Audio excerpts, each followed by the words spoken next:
Tout le monde, on est à la page 3 des notes de cours. Nous avons vu au dernier cours comment tracer les trois rayons principaux pour un miroir concave. On va faire de même, mais pour un miroir convexe. Alors, si on se rappelle, le premier rayon principal, qui est un rayon incident, donc on le trace parallèle à l'axe principal, mais celui-là va être réfléchi en passant par le foyer.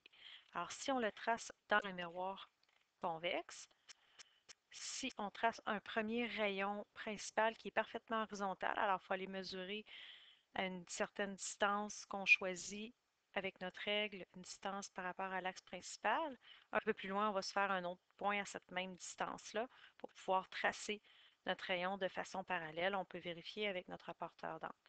Une fois que c'est fait, le rayon réfléchi va passer par le foyer. Alors, on va venir tracer notre rayon qui passe par le foyer, qui, soit dit en passant, le foyer est toujours virtuel dans un miroir convexe comme on avait vu. Alors, on n'oublie pas de tracer des rayons pointillés du côté virtuel et un rayon plein, donc une ligne pleine, pour le rayon qui est réfléchi.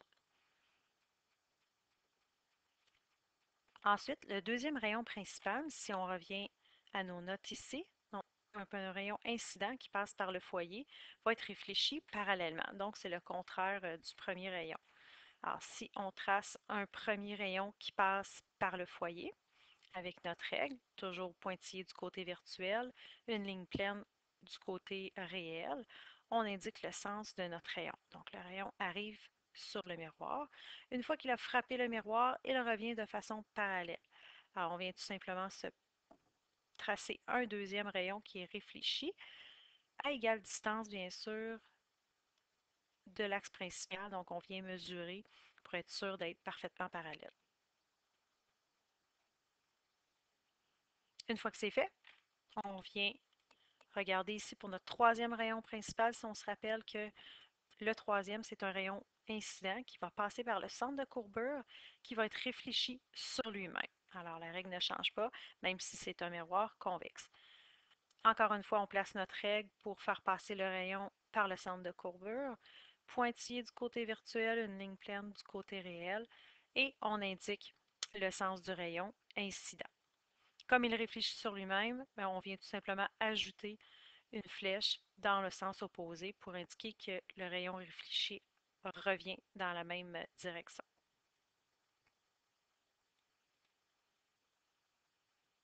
Alors, si on prend la page 5 des notes de cours, on va voir un exemple justement avec un miroir convexe. Donc, aller tracer l'image qui est créée ici dans le miroir. Alors, si on lit l'exemple, on a un objet de 6 cm de hauteur qui est placé à 12 cm d'un miroir convexe, dont le foyer est situé à 9 cm du miroir. On nous demande de déterminer graphiquement la hauteur, la position de l'image.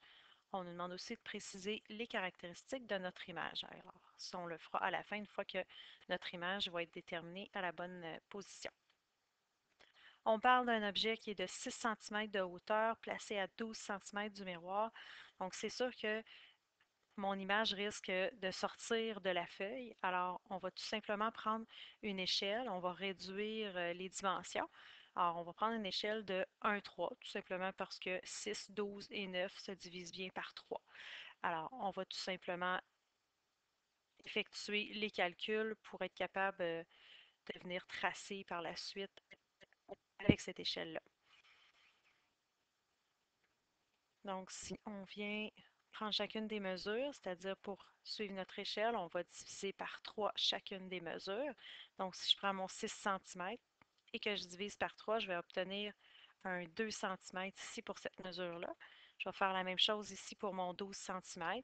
Donc, je vais diviser par 3. Donc, je vais obtenir tout simplement 4 cm pour cette valeur-là. Et ma dernière valeur ici, qui est à 9 cm, on va diviser par 3, donc on va obtenir une mesure qui est de 3 cm sur la feuille. Alors, si on commence par aller déterminer en relisant notre exemple, on dit qu'il y a un objet de 6 cm de hauteur placé à 12 cm d'un miroir. Donc, si je viens commencer par placer mon objet, alors je viens de placer tout simplement ma règle et placer mon objet à 4 cm du miroir en faisant un petit point de référence. avec mon crayon. Alors, à 4 cm du miroir, je viens faire un petit point. Et avec mon équerre, je vais venir glisser mon équerre le long de mon axe principal pour être certaine d'être à 90 degrés pour tracer la flèche qui va être mon objet, qui a une hauteur de 6 cm. Mais comme je dois diviser par 3, ben en fait, elle a 2 cm de hauteur sur ma feuille. Alors, je reprends mon crayon et je viens tracer cet objet-là, tout simplement de la bonne longueur, donc d'un 2 cm de hauteur.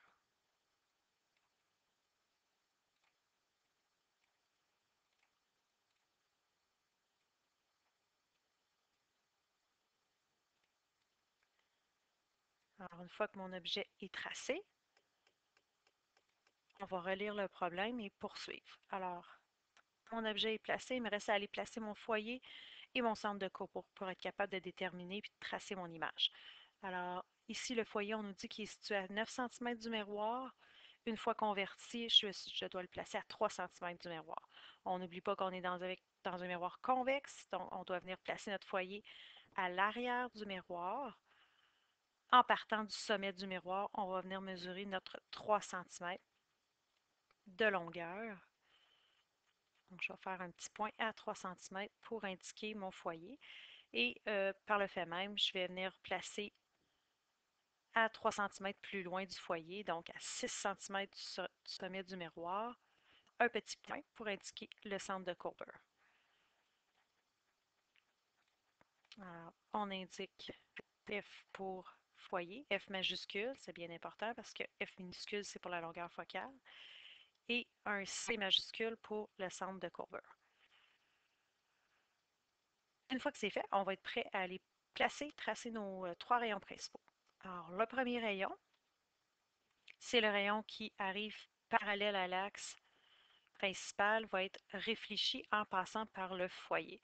Alors, on va commencer par tracer un rayon qui est parallèle. Alors, comme mon objet est là à 2 cm de hauteur, je vais venir placer ma règle un peu plus loin, comme guide à 2 cm, faire un petit point, 2 cm de hauteur de l'axe principal pour être certaine d'être parallèle à l'axe.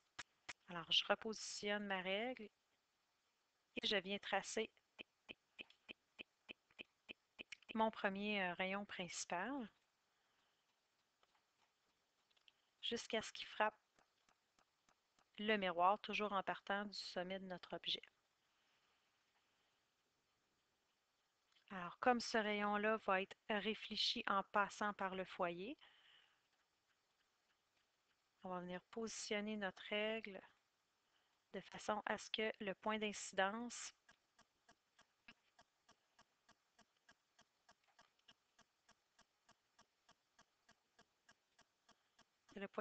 ici relie le point d'incidence avec le foyer avec mon rayon. Donc, si je reprends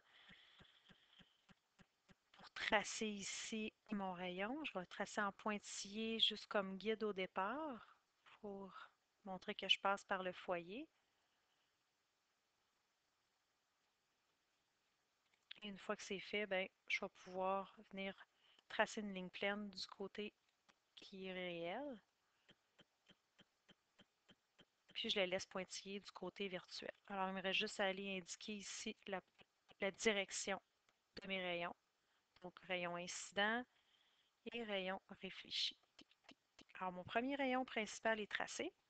Une fois que c'est fait, ben, je peux aller faire le deuxième.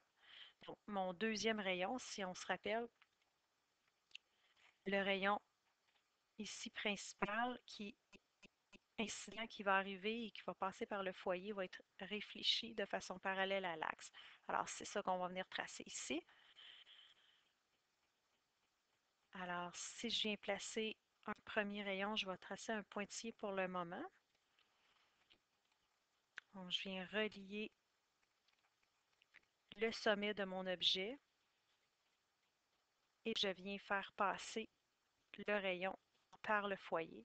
Donc, c'est sûr que c'est un prolongement pour le moment.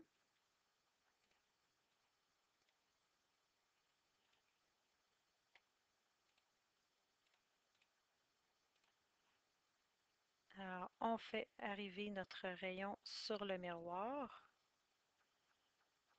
donc dont le rayon dont le prolongement passerait par le foyer. Alors, on vient indiquer la direction de notre rayon pour indiquer que c'est le rayon incident. Donc, ce rayon-là, dont le prolongement passe par le foyer, va être réfléchi de façon parallèle à l'axe. Alors, je vais venir placer ce rayon-là en le dessinant. Et je viens mesurer la distance entre le point d'incidence et l'axe principal. Et avec ma règle, je vais pouvoir justement réutiliser exactement la même mesure. Donc, j'ai mesuré, on est à 0,8 de hauteur du miroir. Alors, un peu plus loin, je viens faire un petit point à 0,8 pour être certaine d'être parallèle à mon axe. Et je viens tracer le rayon réfléchi. Toujours en partant du point d'incidence, je m'assure d'être parallèle.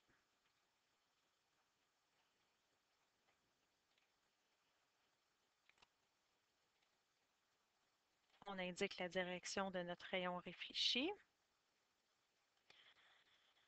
Et on se rappelle que l'image va toujours se former au croisement des rayons réfléchis ou, comme dans le cas ici d'un miroir concave, ça va être dans le prolongement des rayons réfléchis. C'est toujours avec les rayons réfléchis que se forme l'image. Dans ce cas-ci, ça va être le prolongement. Alors, j'ai prolongé mes rayons, mes deux rayons réfléchis.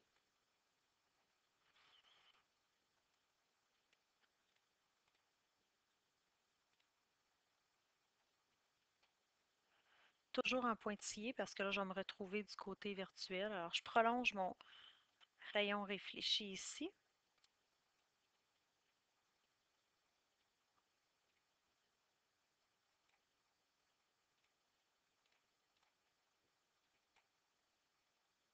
Je m'assure d'être parallèle. Donc, je vais mettre la même couleur que le rayon incident et réfléchi. Alors, c'est vraiment au croisement, si on regarde bien ici, des rayons réfléchis que va se former l'image. Donc, c'est ici que le sommet de ma flèche va arriver. On peut confirmer toujours en utilisant le troisième rayon principal. Si on se rappelle, le troisième, c'est celui qui passe par le centre de courbure. Donc, il va être réfléchi vers lui-même. Alors, c'est celui-là qu'on va aller tracer. Alors, on va tracer un rayon qui va passer par le centre de courbure.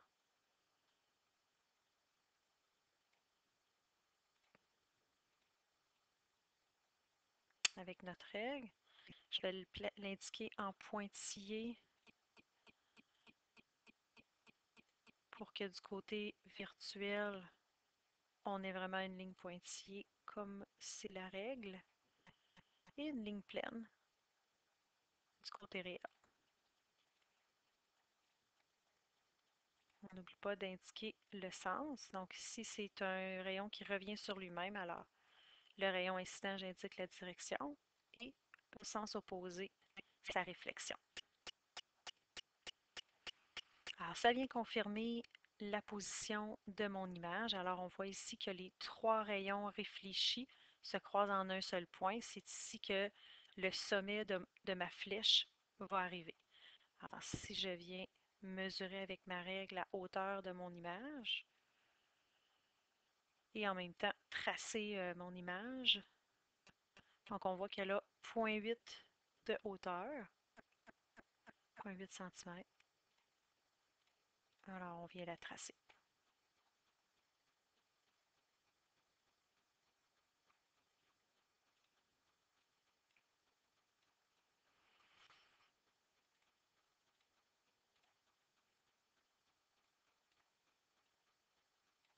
Et voilà, notre image est tracée. Alors, il reste seulement à prendre les mesures. Donc, la hauteur, on est à 0,8 cm, mais il ne faut pas oublier de refaire la conversion à notre échelle 1,3. Donc, je dois remultiplier par 3, ce qui me donne 2,4 cm. Et je viens vérifier la position de mon image par rapport au sommet du miroir toujours.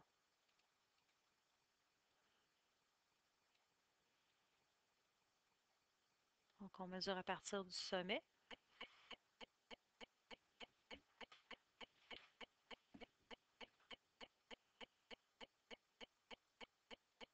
Alors ici, qu'on voit que l'image elle est à 1,9 cm du miroir. On n'oublie pas de convertir, donc il faut remultiplier par 3.